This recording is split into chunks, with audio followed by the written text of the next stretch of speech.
विजयनगर परिसरात असलेल्या शाहूनगरमध्ये चारित्र्याच्या संशयावरून मध्यरात्री गाढ झोपलेल्या पत्नीच्या डोक्यात लाकडी दांडक्याने बेदम मारहाण करून पतीने निर्घृण खून केल्याची घटना घडली आहे। आज गुरुवारी पहाटे 4 वाजण्याच्या सुमारास सदरची घटना घडली आहे।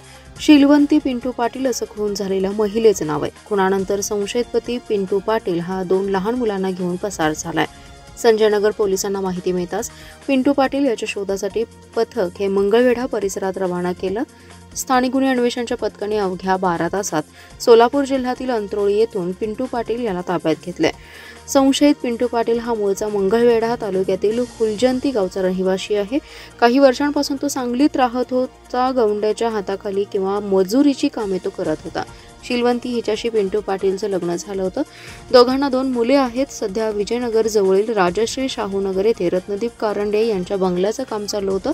तिथे देखरेखीखाली असलेल्या शेडमध्ये पिंटू पाटील आणि शिलवंती 2 लहान मुलांसह राहत होते। काही दिवसांपासून पिंटू आणि शिलवंती यांच्यात किरकोळ कारणावरून सतत वाद होता।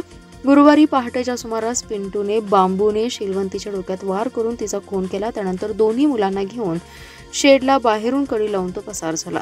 पिंटूने पलायन केल्यानंतर सांगोल्यातील ओळखीच्या व्यक्तीला हा प्रकार सांगितला। व्यक्तीने संजयनगर पोलिसांना कळवलं।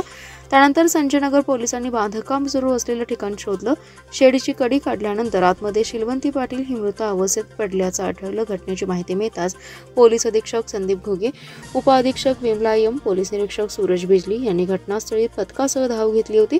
संशयित पिंटू पाटील हा खुनानंतर दोन्ही मुलांना घेऊन गेल्याची माहिती पोलिसांना मिळाली। तो गावाकडे जाण्याची शक्यता असल्यामुळे संजयनगर आणि स्थानिक गुन्हे अन्वेषणचं पथक मंगळवेढा सांगोला तालुक्याकडे रवाना झालं।